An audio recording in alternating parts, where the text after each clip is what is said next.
الحمدللہ رب العالمین والصلاة والسلام علی سید المرسلین وعلی آلہ وصحبہ اجمعین ومن تبعہم بإحسان الی یوم الدین۔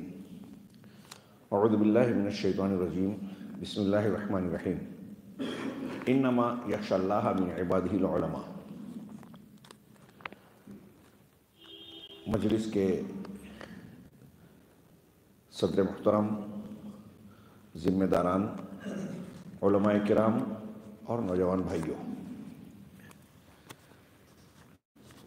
آپ اور ہم بتکرار اللہ کے رسول صلی اللہ علیہ وسلم کا یہ فرمان سنتے ہیں کہ انما العلماء ورثۃ الانبیاء، کہ یقیناً علماء کرام یعنی علماء دین، قرآن و حدیث کو جاننے والے، یہ انبیاء کے وارثین ہیں، الانبیاء کی وراثت کے حقدار ہیں۔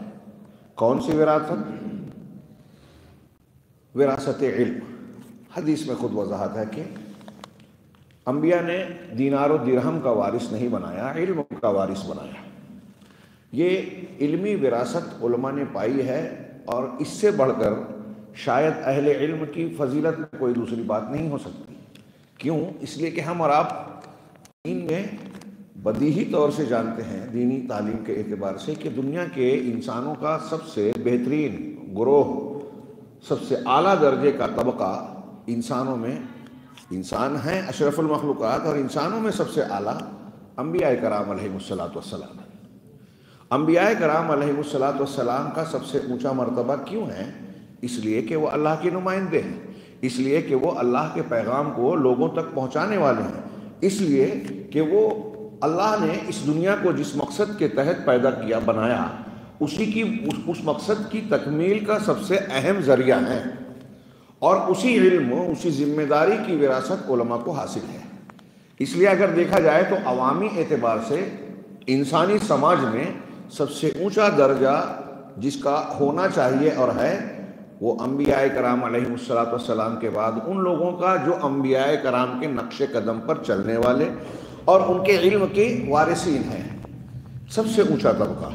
لیکن یہ صرف فضیلت نہیں ہے کہ ہم نے یہ جانا سنا اور سند حاصل کر لی، علماء کے زمرے میں بحیثیت تعلیم و تربیت کے داخل کر لیا اپنے آپ کو تو انبیاء کے وارث کہلا گئے۔ نہیں، یہ فضیلت جڑی ہوئی ہے ذمہ داری سے۔ انما العلماء ورثۃ الانبیاء، انبیاء کے وارث ہونے کا مطلب یہ کہ انبیاء کا جو کام تھا اب علماء کو کرنا ہے، اور یہ کام اور ذمہ داری جب آپ اور ہم یا علماء نبھاتے ہیں بھی اس فضیلت کے حقدار بنتے ہیں۔ اس فضیلت کے مستحق اسی وقت ہوں گے جب اس ذمہ داری کو نبھائیں گے۔ اگر یہ ذمہ داری نہیں نبھاتے تو اس فضیلت کے بھی حقدار نہیں ہوں گے، بلکہ جتنی بڑی ذمہ داری ہے اتنی بڑی جواب دہی ہوگی۔ عام لوگوں کے لیے جو ذمہ دار ہیں، کلکم راعٍ وکلکم مسئول عن رعیتہ، ہر شخص ذمہ دار ہے اور اپنی ذمہ داری سے متعلق سوال کیا جائے گا۔ تو اس اعتبار سے دیکھیں تو علماء کی ذمہ داری، دین کو جاننے والوں کی ذمہ داری اور بڑھ جاتی ہے۔ میں اکثر کہا کرتا ہوں کہ ایک آدمی مسلمان ہے، یہ بہت بڑی نعمت ہے۔ اللہ رب العالمین نے دوسرے مذاہب سے بچا کر، یہودیت، عیسائیت، نصرانیت، ہندو مت، جین مت، بدھ مت اور بہت سارے مذاہب دنیا میں پائے جاتے ہیں جو باطل ہیں، اگر ان پر آدمی کی موت ہو گئی تو ہم جانتے ہیں کہ وہ ہمیشگی کے عذاب کا شکار ہوگا۔ اللہ رب العالمین نے ان سے بچا کر ہم کو مسلمان بنایا، یہ بہت بڑی نعمت ہے۔ اس ایک نعمت کا ہم جتنا شکر ادا کریں نہیں کر سکتے، سب کچھ لٹا دیں اللہ کے راستے۔ اب مسلمانوں میں دیکھتے ہیں کہ بہت سارے طبقات یا فرقے بن گئے۔ زبان رسالت نے کہا کہ 73 ہوں گے، 72 یعنی اکثریت جو ہے وہ جہنم کے راستے پر چلے گی، ایک نجات کے راستے پر چلنے والی ہوگی۔ تو اب اس تناظر میں غور کیجئے کہ مسلمان ہونے کے بعد ایسے مسلمان ہم بنے ہیں جو نجات پانے والے منہج اور طریقے پر چلنے والا ہو، تو یہ کتنی بڑی نعمت ہو گئی۔ اگر یہ اس نعمت پر بھی غور کریں تو معمولی نہیں ہے۔ امام ابو العالیہ بہت بڑے تابعی گزرے ہیں، وہ یہ کہتے تھے کہ میں نہیں جانتا کہ اللہ رب العالمین کی 2 نعمتیں جو مجھ پر ہیں ان میں سے میں کس کو بڑا مانوں اور شکر ادا کروں۔ ایک یہ کہ اللہ تبارک و تعالیٰ نے مجھے اسلام کی توفیق دی دیگر مذاہب سے بچا کر، دوسرے یہ کہ اسلام میں مجھے بدعات کے راستے سے بچا کر سنت کے طریقے پر چلنے والا بنایا۔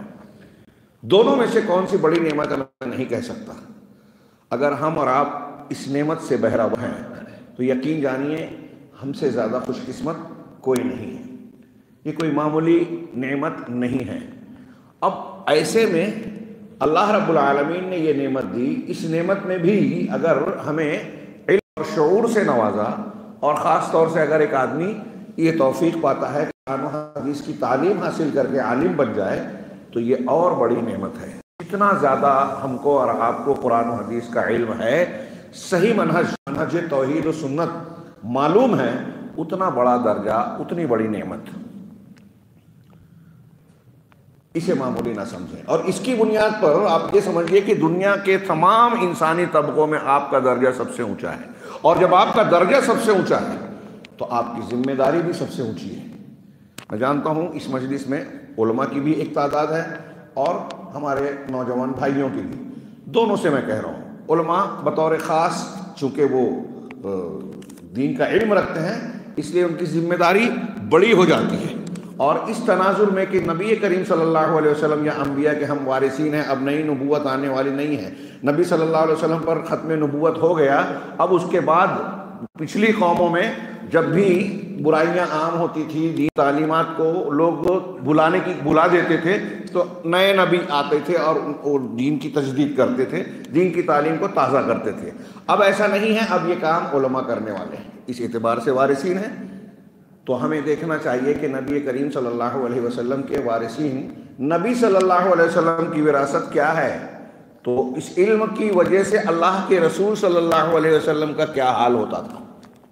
ہاں، آپ اس کی فکر مندی کا آپ کا یہ عالم تھا کہ قرآن نے خود کہا کہ یہ بوجھ، احساس ذمہ داری جو تھا آپ کو کہ کار نبوت کیسے انجام دیا جائے، لوگوں کو کیسے ہدایت دینے کا فریضہ ہم ادا کرتے ہوئے لوگوں کو صحیح راستہ بتایا جائے، گمراہی سے بچنے کی تلقین کی جائے، یہ بوجھ آپ کی کمر اور پیٹھ توڑے جا رہا تھا۔ الم نشرح لک صدرک ووضعنا عنک وزرک الذی انقض ظہرک، کیا ہم نے آپ کے سینوں کو کھول نہیں دیا؟ شرح صدر جو اللہ کے رسول صلی اللہ علیہ وسلم کا ہوا، اس میں ایک معنی تو ہے سینہ چاک کر کے دل کو نکال کے اس کو دھو کر اس کی گندگی کو یا برائی کے حصے کو نکال دیا گیا اور اچھائیوں کو بھر دیا گیا، اور اہل علم نے اس کا بہت وسیع معنی بیان کیا کہ ہر خیر کے قبول کرنے کی صلاحیت ڈال دی، صبر کی، حلم کی، علم کی، شجاعت کی، تمام خوبیاں اس کو قبول کریں۔ اور شرح صدر کہتا ہے کہ مجھے شرح صدر ہوا تو کسی چیز کو آپ اور ہم صحیح ڈھنگ سے جان جائیں، سمجھ جائیں، اسے قبول کر لیں، تو اس سلسلے میں کہتے ہیں کہ شرح صدر ہوا۔ نبی کریم صلی اللہ علیہ وسلم کو اللہ نے کہا کہ ہم نے آپ کے سینے کو نہیں کھول دیا، تو جتنی اچھائیاں اخلاقی اور تعلیمی تربیتی اعتبار سے آپ کے اندر تھی وہ سب اس شرح صدر کے معنی میں شامل ہے۔ تو سینہ کھول دیا، ووضعنا عنک وزرک، اور آپ کے اس بوجھ کو ہم نے آپ سے ہٹا نہیں دیا، اٹھا نہیں دیا۔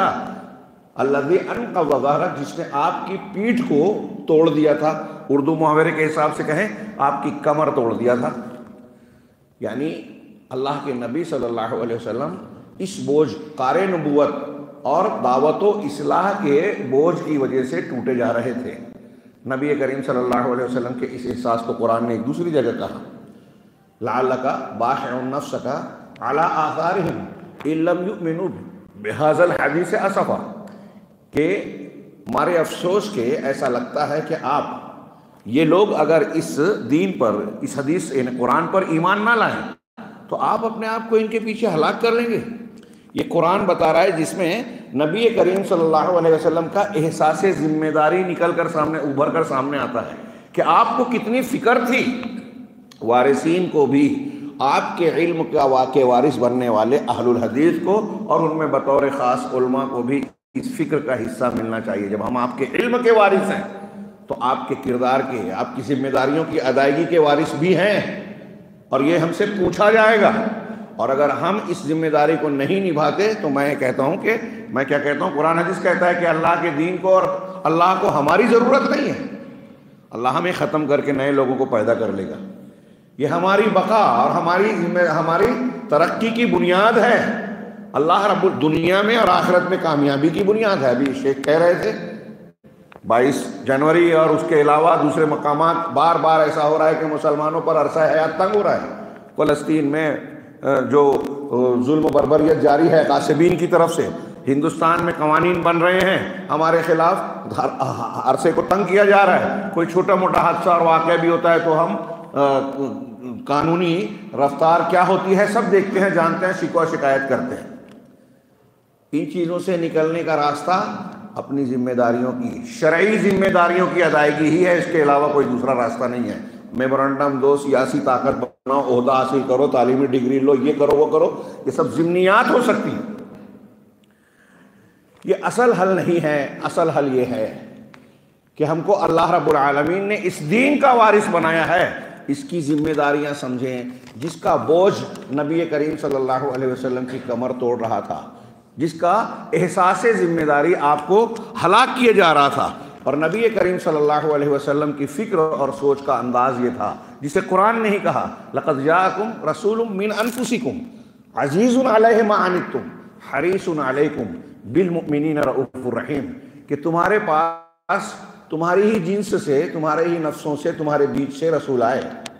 فرشتے نہیں تھے آپ، نور مجسم نہیں تھے، بلکہ نور ہدایت تھے، اور جنس میں آمنہ اور عبداللہ کے بیٹے تھے، انسان تھے، بشر تھے، بشر کے لیے نمونہ تھے، ساری انسانیت کے لیے اسوہ حسنہ بن کر آئے۔ تو تمہاری ہی جنس سے رسول آئے، عزیز علیہ ما عنتم، تمہیں کوئی تکلیف پہنچے، تمہیں کوئی دکھ اور مشکل پیش آئے، یہ ان پر بڑا بھاری بوجھ ہے۔ امت کو کوئی تکلیف پہنچی، نبی صلی اللہ علیہ وسلم کو اس کا احساس ہے۔ عزیز علیہ ما عنتم حریص علیکم، تمہارے حریص ہیں، یعنی خیر خواہی اور بھلائی چاہنے والے ہیں۔ اور اسی لیے حدیث ہے کہ انبیاء کرام کا یہ کام رہا کہ امت کے حق میں جو چیز بھلی ہوتی سب بتا دیا، کوئی چیز چھپائی نہیں۔ امت کے لیے جو شر ہے، دنیا اور آخرت میں نقصان دینے والی ہے، ان سب کو واضح طور سے بیان کر دیا، کوئی چیز چھوڑی نہیں۔ حریص عزیز علیہ ما عنتم حریص علیکم بالمؤمنین رؤوف الرحیم، مومنوں پر بڑے رافت و رحمت والے ہیں، نرمی والے ہیں، مہربان ہیں، کیا بھلا کر دیں۔ ہاں، اللہ کے نبی صلی اللہ علیہ وسلم کہا کہ میری تمہاری مثال ایسی ہے کہ ایک شخص نے آگ جلائی اور یہ پروانے پتنگے اس میں گرے جا رہے ہیں، ہاں میں اور تم ایسے ہی ہیں کہ تم لوگ جہنم کی آگ میں گرے جا رہے ہو، اور میں تمہاری کمر پکڑ پکڑ کر تم کو روک رہا ہوں، لیکن تم ہو کہ میرا ہاتھ چھڑا کر جہنم میں گرے جا رہے ہو۔ نبی کریم صلی اللہ علیہ وسلم پورے اخلاص کے ساتھ، خیر خواہی کے ساتھ، اور آپ پوری احساس ذمہ داری کے ساتھ، طلب کے ساتھ امت کا بھلا چاہتے تھے۔ دنیا میں بھی قرآن کے تلاوت کے حضرت ابراہیم، حضرت عیسیٰ علیہ السلام کے واقعات پڑھتے پڑھتے رونے لگے۔ صحیح مسلم کتاب الایمان کی حدیث ہے، امتی امتی امتی۔ اللہ نے کہا حضرت جبرائیل سے جاؤ پوچھو محمد کیوں رو رہے ہیں، حالانکہ میں جانتا ہوں لیکن پوچھو۔ پوچھا گیا، کہا میری امت کا کیا حال ہوگا۔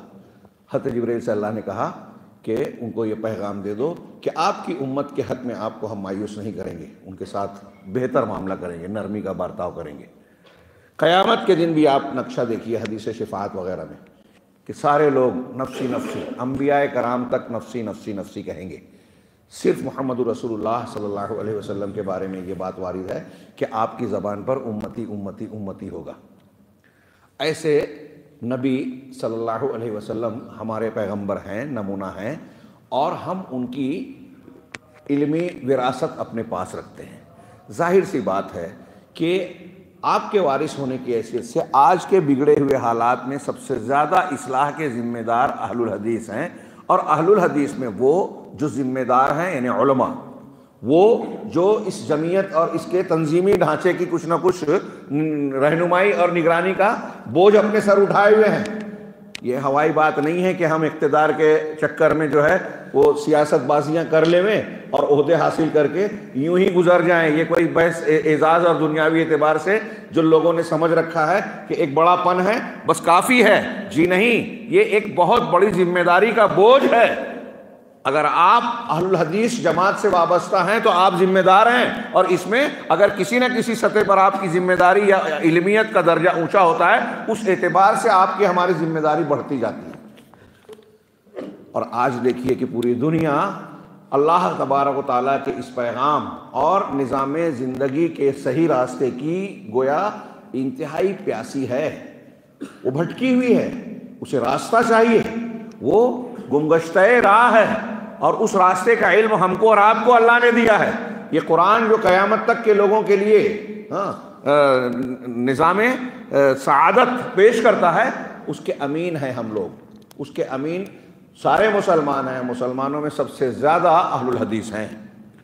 اب ہمیں اور آپ کو موجودہ حالات میں اپنے حالات اور پوری دنیا کی رہنمائی کی ذمہ داری انجام دینی ہے، اور اس کے لیے خاص طور سے علماء ذمہ دار ہیں، جن کے بارے میں اللہ نے کہا انما یخشی اللہ من عبادہ العلماء، یقیناً اللہ سے اس کے وہی بندے ڈرتے ہیں جو علماء ہیں۔ اس کو ہم آسان زبان میں کہیں کہ آپ کا علم دین جتنا بڑھتا جائے گا، اللہ کا ڈر اتنا بڑھتا جانا چاہیے۔ اگر ایک آدمی کی معلومات بہت ہے، ڈگریاں لے لی، بہت علامہ کہلاتا ہے، لیکن اللہ کی خشیت سے وہ محروم ہے، تو قرآن کے اس فرمان کی کسوٹی پر، اس معیار پر وہ عالم نہیں ہے۔ معلومات بہت ہے، عالم وہ ہے جس کے اندر خشیت ہو۔ اس کا مطلب علم دین اللہ کی خشیت چاہتا ہے۔ خشیت کہتے ہیں الخوف مع التعظیم، اللہ کا ڈر تعظیم کے ساتھ، اس ڈر میں وحشت نہیں ہوتی، عظمت ہوتی ہے۔ تو اللہ سے خوف ہو اس کی تعظیم اور عظمت کے خیال کے ساتھ، یہ ہے خشیت۔ اگر علم دین ہے تو جتنا علم دین ہوگا اتنی خشیت ہوگی، اور اگر کسی کے دل میں خشیت ہے، اللہ کا ڈر ہے، تو احساس ذمہ داری ہوگا، فرائض اور ذمہ داریوں کو انجام دینے کا جذبہ ہوگا۔ جیسے ہم لوگ پڑھتے ہیں، بچوں کو پڑھاتے ہیں، حضرت عمر فاروق، حضرت ابوبکر صدیق رضی اللہ تعالیٰ عنہما کا احساس ذمہ داری بتاتے ہوئے کہ راتوں میں گشت کرتے تھے، کوئی بھوکا تو نہیں ہے، کوئی حاجت مند تو نہیں ہے۔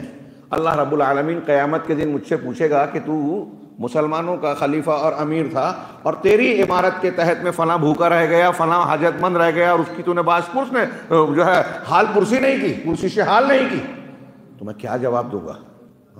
واقعہ سنو حیرت ہوتی ہے۔ آج ہم سیاست دانوں کو دیکھتے ہیں اور اس زمانے میں کتنا فرق ہے۔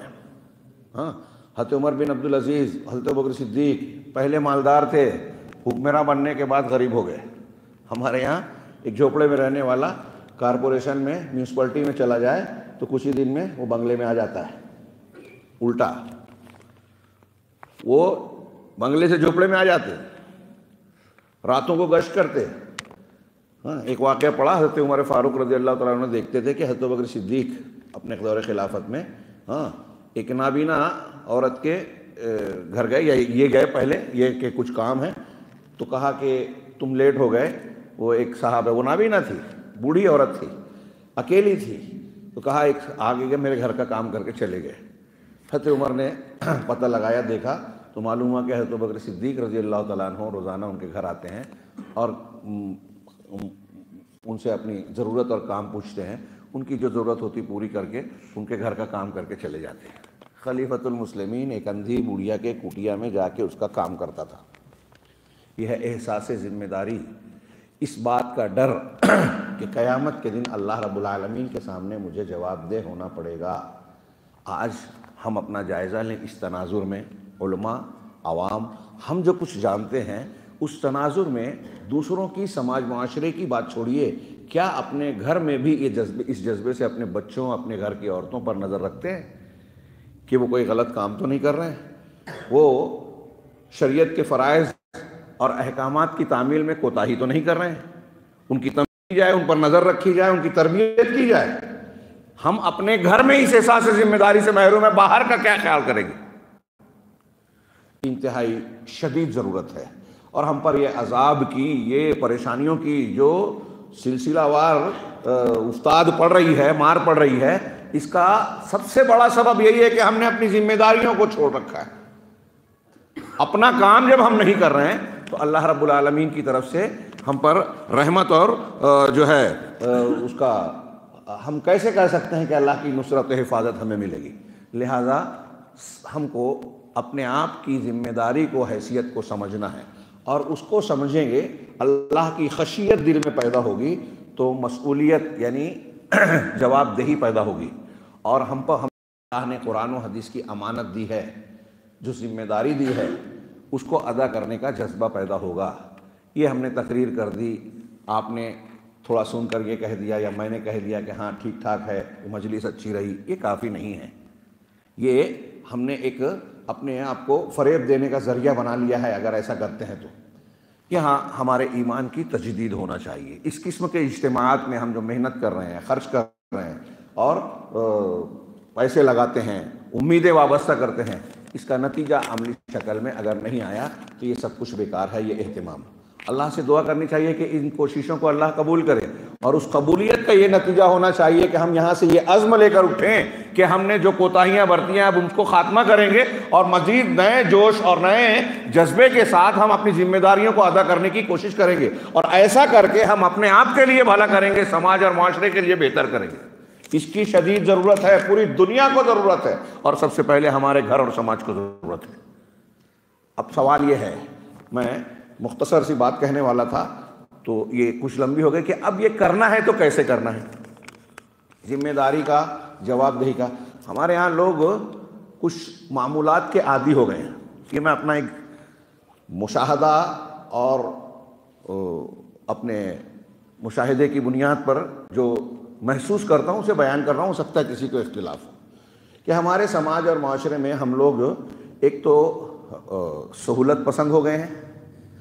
سہولت پسندی ایسی ہے کہ معمول کے خلاف کوئی ذمہ داری نبھانا یا کوئی ایسا کام کرنا جس میں ہماری کوئی مخالفت ہو، کوئی سوال ہو معاشرے اور سماج میں، ہم ان چیزوں سے بھاگتے ہیں، اپنے آپ کو سہل پسند بنا رکھا ہے۔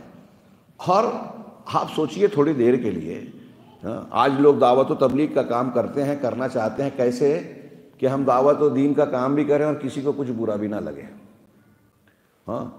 ہمارا جیسا معمول ہے ویسا چلتا رہے، کوئی پریشانی نہ آئے، کوئی رکاوٹ اور مخالفت نہ ہو۔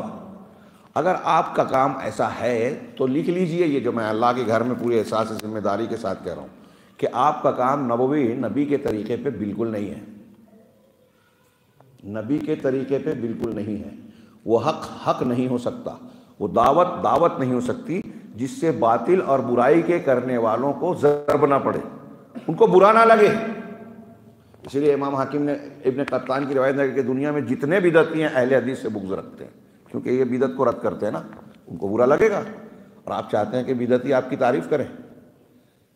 اگر ایک آدمی جوا باز ہے، زناکار ہے، چور ہے، سود خور ہے، آپ جب اس کی سود خوری کو غلط بتائیں گے تو کسی نہ کسی سطح پہ اس کو برا لگے گا،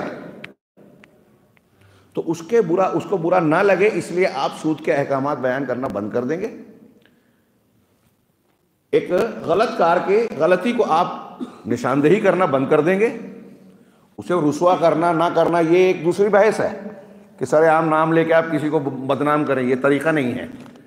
لیکن اگر سماج اور معاشرے میں ایک برائی ہے اور خاص طور سے شرک اور بدعت ہے اور آپ خاموش رہ رہے ہیں تو آپ دین کا کام نہیں کر رہے ہیں۔ علامہ البانی نے وہ جب واقعہ ہوا تھا کچھ سالوں پیشتر، بنارس کے محدث میں چھپا تھا کہ فلسطین کے ایک امام کو آنکھ پہ پٹی باندھ کر کے یہودی لے گئے، آنکھ کھولی تو یہودی علماء کے بیچ وہ بیٹھے ہوئے تھے، تو ان سے سوال کیا گیا، علماء نے کہا یہودی ربیوں نے کہ آپ کے یہاں جو دین کا کام کرنے والے جماعتیں ہیں، گروہ ہیں، ہمیں کسی سے کوئی بیر نہیں ہے، کسی سے کوئی تکلیف نہیں ہے، لیکن یہ جو آپ کے یہاں ایسی یہ دعوت ہے کہ وہ کہتے ہیں کہ ابو بکر صدیق اور عمر فاروق والا دین پیش کریں گے، سلفی اور اہل الحدیث، یہ دعوت ہمیں نہیں چلے گی، ہمیں برداشت نہیں ہے، اس کی ہم اجازت نہیں دیں گے۔ تو یہ پیغام آپ لوگوں تک پہنچا دیں گے۔ یہ پیغام کسی نے، علامہ ناصر الدین البانی رحمہ اللہ زندہ تھے، ان کو بتایا۔ پہلے تو انہوں نے کہا کہ کیا یہ واقعہ واقعی ہوا ہے، سچ ہے؟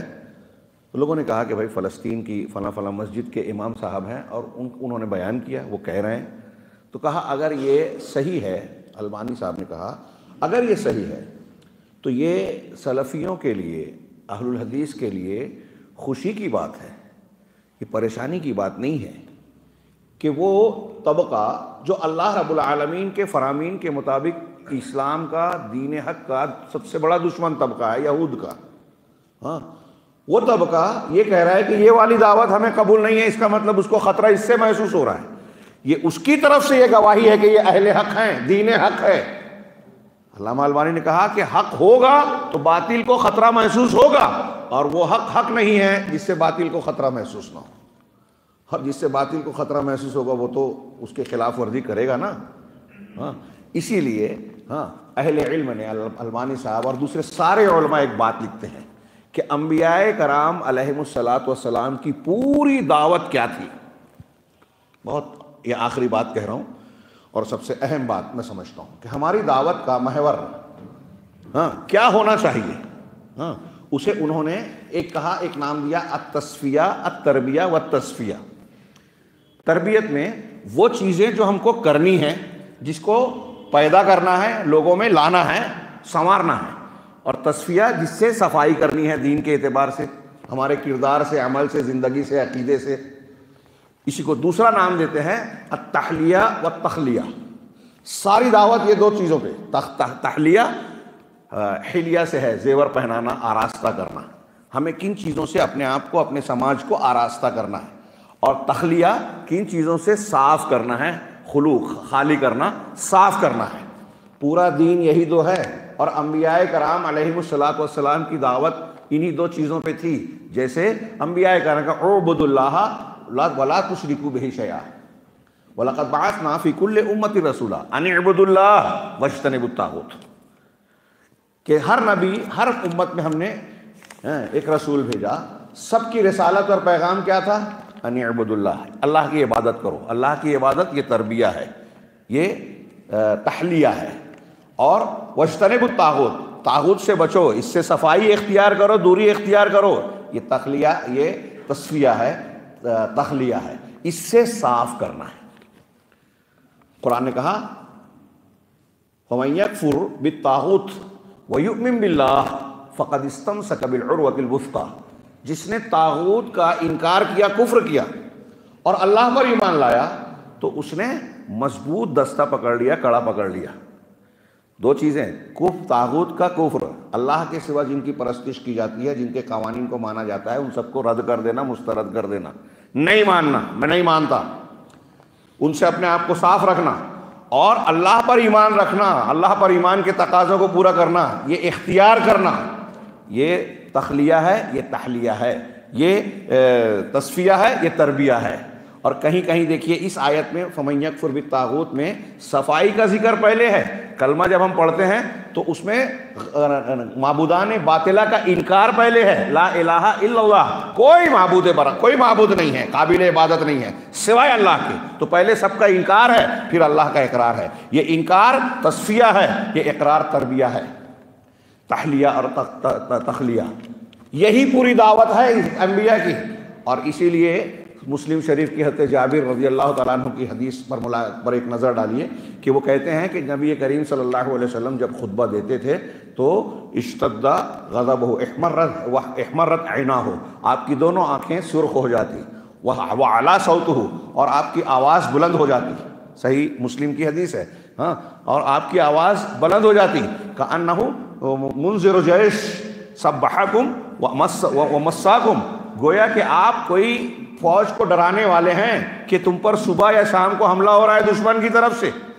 اور پھر آپ ہر جمعہ میں یہ کہتے، ہر خطبے میں کہتے تھے، کوئی بھی خطبہ ہو، کہ فَإِنَّ خَيْرَ الْحَدِيثِ كِتَابُ اللَّهِ وَخَيْرَ الْهَدْيِ هَدْيُ محمد صلی اللہ علیہ وسلم، کہ سب سے بہترین بات جو ہے اللہ کی کتاب ہے، اور سب سے بہترین طریقہ یا ہدایت، ہدی پڑھو یا ہدا پڑھو، دونوں صحیح ہے، سب سے بہترین ہدایت یا طریقہ محمد صلی اللہ علیہ وسلم کا طریقہ ہے۔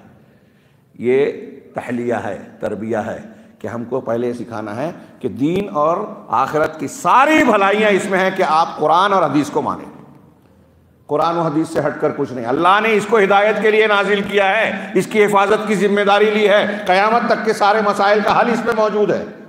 کسی کی عقل، کسی کے جذبے، کسی کی خواہش نفس، کسی کا خواب، کسی کا اجتہاد، آپ کو قرآن و حدیث سے نہ پھرے۔ سب سے بہترین بات قرآن کی، فلاں دانشور، فلاں بزرگ اور فلاں کی نہیں، کتاب اللہ اور سنت رسول۔ اللہ کے رسول نے کہا بہترین بات یہ ہے اور بہترین ہدایت یہ ہے، اس کو چھوڑ کے اب کہیں اور ہدایت مت ڈھونڈو۔ یہ تربیہ ہے، یہ تحلیہ ہے، اس کو پیش کرنا ہے دنیا کے سامنے، اور یہ کسی حد تک لوگ کرنے کی کوشش کرتے ہیں۔ اس میں انہیں زیادہ دقت بظاہر نظر نہیں آتی، کہیں کہیں اس میں بھی آتی ہے۔ ہمارے ہاں لوگ جو دعوت و تبلیغ کا کام کرتے ہیں، کچھ لوگ کہتے ہیں کہ بس آپ جو بتانا ہے فضائل ہیں یہ بتائیے، ہاں ایسی چیزیں بتائیے جس سے لوگوں کو برا نہ لگے، اتحاد ہو، انتشار نہ ہو۔ اب توحید کے بجائے کے ساتھ شرک پیش کرتے تو ہمارے لوگ سمجھتے ہیں کہ انتشار ہو رہا ہے، لوگوں کو خوش کریں، اللہ کو نہیں۔ اگر آپ یہ کہہ رہے ہیں، تھوڑی دیر کے لیے میرا سوال ہے کہ نبی کریم صلی اللہ علیہ وسلم نے مکہ والوں کے سامنے جب پہلی مرتبہ دعوت توحید لا الہ الا اللہ کلمہ پڑھنے کی تلقین کی تو رد عمل کیا تھا؟ پورا مکہ مخالف ہو گیا، پورا مکہ۔ وہ مکہ جو آپ کو صادق و امین مانتا تھا، جو مانتا تھا کہ اخلاقی اعتبار سے سب سے بہترین انسان ہیں آپ کے پاس اپنی امانتیں رکھتا تھا، یہ جانتے ہیں ہم اور آپ، لیکن مخالف ہو گیا۔ تو آج کل کے ہمارے دانشوروں کے حساب سے اللہ کے رسول صلی اللہ علیہ وسلم نے غلط کیا تھا؟ ارے انتشار والی بات پیش کر دی آپ نے، ہاں میٹھی میٹھی باتیں پیش کرنی چاہیے تھی، میٹھی میٹھی سنتیں، فضائل اعمال، اتحاد کی باتیں۔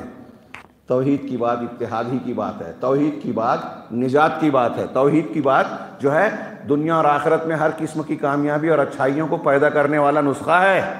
تو اللہ کے نبی نے یا تمام انبیاء نے جہاں توحید پیش کی وہاں شرک کا، اس کی ضد کا رد کیا۔ نبی کریم صلی اللہ علیہ وسلم یہ جو جملہ بار بار کہتے تھے فَإِنَّ كُلَّ کیا ہے فَإِنَّ خَيْرَ الْحَدِيثِ كِتَابُ اللَّهِ وَخَيْرَ الْهَدِيِ هَدْيُ مُحَمَّدٍ، اس کے فوراً بعد کہتے تھے وَكُلُّ مُحْدَثَةٍ بِدْعَةٍ۔ اسی حدیث میں حضرت جابر کی صحیح مسلم کی وَكُلُّ مُحْدَثَةٍ بِدْعَةٍ وَكُلُّ بِدْعَةٍ ضَلَالَةٍ وَكُلُّ بِدْعَةٍ ضَلَالَةٍ، کہ ہر نئی چیز بدعت ہے اور ہر بدعت گمراہی ہے۔ ہر جمعہ کو، میں یہ آخری بات کہہ رہا ہوں، شیخ تشریف لا چکے ہیں، بہت غور سے سنیے، یہ خلاصے کے طور پر ذہن میں رکھیے۔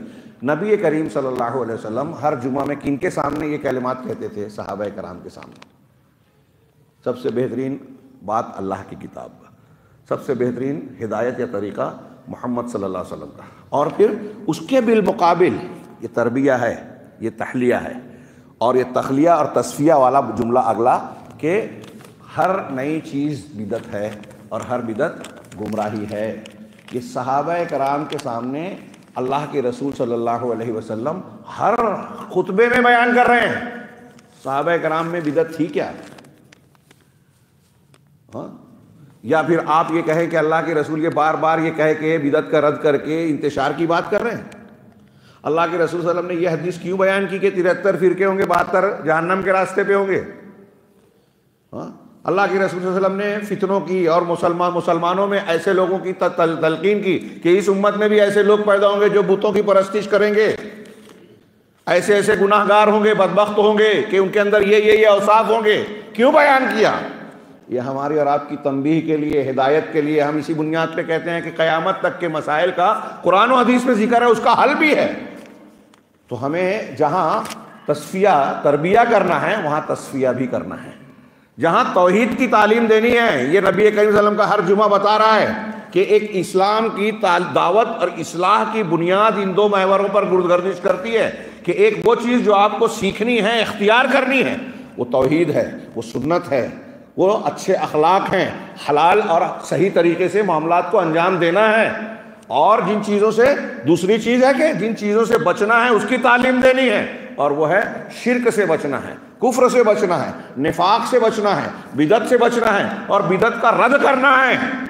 اگر کوئی نئی چیز اختیار کر رہا ہے اور آپ اس سے اخلاق کا مظاہرہ کر کے چپ ہیں تو آپ دعوت کی ذمہ داری نہیں نبھا رہے ہیں، آپ اللہ کے یہاں جواب دہ ہوں گے۔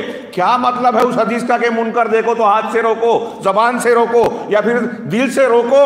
دل سے بدلو، میں ترجمہ کرتا ہوں، یعنی نفرت کا اظہار کرو، اور آپ کہہ رہے ہیں کہ نہیں، ہاں گائے کو بھی گابن بولو، بیل کو بھی گابن بولو، اور دونوں کو چلنے دو۔ یہ دین کا کام نہیں ہے۔ دین کا کام اگر آپ کریں گے تو جہاں احقاق حق، سچائی کو، توحید کو ثابت کریں گے، وہاں شرک کو رد کریں گے، بدعت کا رد کریں گے، اور وہ کوئی بھی ہو، ہمارا سگا بھائی کیوں نہ ہو، بدعت اگر کر رہا ہے تو اس کو روکنا، یہ اس کے ساتھ خیر خواہی ہے، یہ انتشار نہیں ہے۔ یہ دماغ صحیح کر لیں لوگ اگر کوئی اس طرح کے اس میں مبتلا ہے۔ اور میں اس تناظر میں یہ بات چھیڑ رہا ہوں، یہ بات کہہ رہا تھا، وقت نہیں ہے، صرف آپ کو اشارہ کروں کہ آج دنیا میں اس کی ہمارے سماج معاشرے کو اور پوری دنیا کو شدید ضرورت ہے، اس لیے کہ مختلف قسم کے شبہات اور شہوات کے فتنوں نے یلغار کر رکھی ہے پوری دنیا میں۔ مرد ہوں، عورتیں ہوں، جوان ہوں، بوڑھے ہوں، کوئی محفوظ نہیں ہے۔ ہمارے جیب میں موبائل کی شکل میں فتنوں کا ایک سلسلہ جڑا ہوا ہے اس سے۔ ہاں، ننگا پن، شرکیات، کفریات، اباحیت کے جو ہے نظریات نصاب تعلیم سے آ رہے ہیں، ذرائع ابلاغ سے آ رہے ہیں، فلموں سے، ٹی وی چینل سے آ رہے ہیں، اقتصادی جو مختلف نظریات ہیں، اقتصادی نئے نئے نظام آتے ہیں کہ انسانیت کو اختیار کیا جائے دھرم اور اس کی بنیاد پر نہیں، اور ہم کہتے ہیں کہ سب سے خالص اور مکمل انسانیت آپ کو اسلام سے ہی ملے گی۔ اگر آپ اسلام چھوڑ کے انسانیت ڈھونڈے گے تو نہیں ملے گی۔ توحید میں انسانیت ہے، اتباع سنت میں انسانیت ہے، سب سے اعلیٰ انسانیت ہے۔ ارے نبی کریم صلی اللہ علیہ وسلم سے کامل، مکمل اور بہتر کوئی شخص ہوا ہے جو ہوگا؟ اور ہوگا کوئی نہیں۔ تو آپ کی کامل شخصیت جس تعلیمات کو بیان کرتی ہے اسے اگر ہم اختیار کریں گے تو ہم بھی کامل بنیں گے، پوری انسانیت کا بھلا ہوگا۔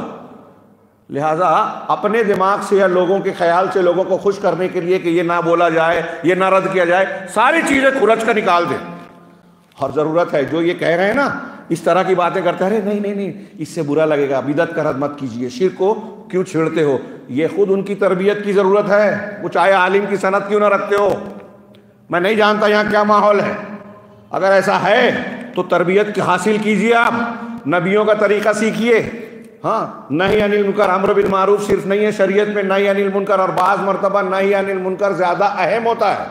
اگر آپ کے سماج میں سب کچھ ہو رہا ہے، اللہ کے رسول صلی اللہ علیہ وسلم کی حدیث میں جو مثال دی گئی ہے کہ اگر ایک آدمی سماج میں برائی کر رہا ہے تو اس کی مثال ایسی ہے جیسے کشتی کے پیندے میں جو سوراخ کر رہا ہے، اگر دوسرے لوگ اسے نہ روکیں، سوراخ ہو گیا، کشتی میں پانی بھرے گا اور ڈوبے گی تو نیچے والے صرف نہیں ڈوبیں گے، اوپر والے بھی ڈوب جائیں گے۔ ہمارے سماج میں جو لوگ بدعت کا ارتکاب کر رہے ہیں، خرافات کر رہے ہیں، غلط نظریات قرآن و حدیث سے ہٹانے والی باتیں پیش کر رہے ہیں، اس کو اختیار کر رہے ہیں، صحیح کام کرنے سے روک رہے ہیں، وہ کشتی میں سوراخ کر رہے ہیں، اللہ کے عذاب کو دعوت دے رہے ہیں۔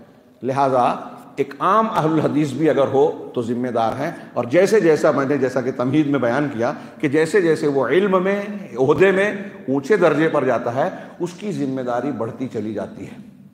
ہم اور آپ کہاں کھڑے ہیں، اپنی ذمہ داریوں کا کتنا احساس ہے اور کتنا اس کو انجام دے رہے ہیں، غور کرنے کی ضرورت ہے، جائزہ لینے کی ضرورت ہے۔